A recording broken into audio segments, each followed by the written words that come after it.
कूर्म अवतार।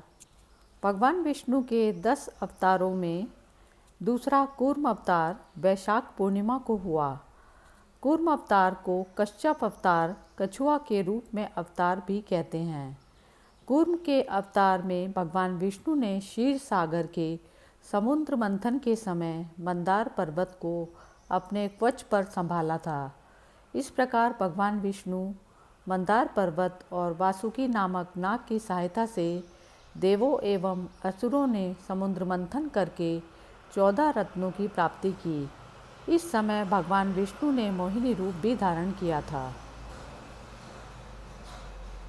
देवराज इंद्र के शौर्य को देख ऋषि दुर्वासा ने उन्हें पारिजात पुष्प की माला भेंट की, परंतु इंद्र ने इसे ग्रहण न करते हुए ऐरावत को पहना दिया और ऐरावत ने उसे भूमि पर फेंक दिया।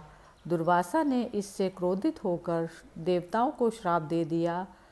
इनके देवताओं पर अभिशाप के कारण देवताओं ने अपनी शक्ति खो दी।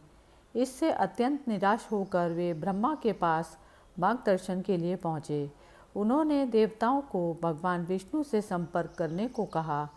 विष्णु ने उन्हें यह सलाह दी कि वे क्षीर समुद्र का मंथन करें, जिससे अमृत मिलेगा। इस अमृत को पीने से देवों की शक्ति वापस आ जाएगी और वे सदा के लिए अमर हो जाएंगे।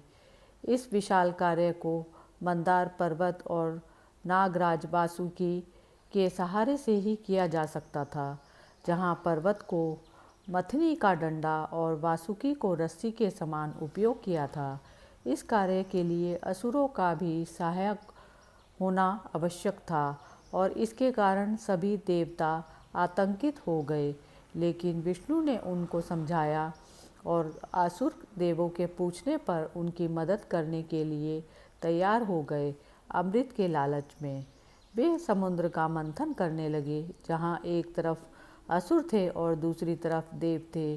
लेकिन इस मंथन से एक घातक जहर निकलने लगा, जिससे घुटन होने लगी और सारी दुनिया पर खतरा आ गया।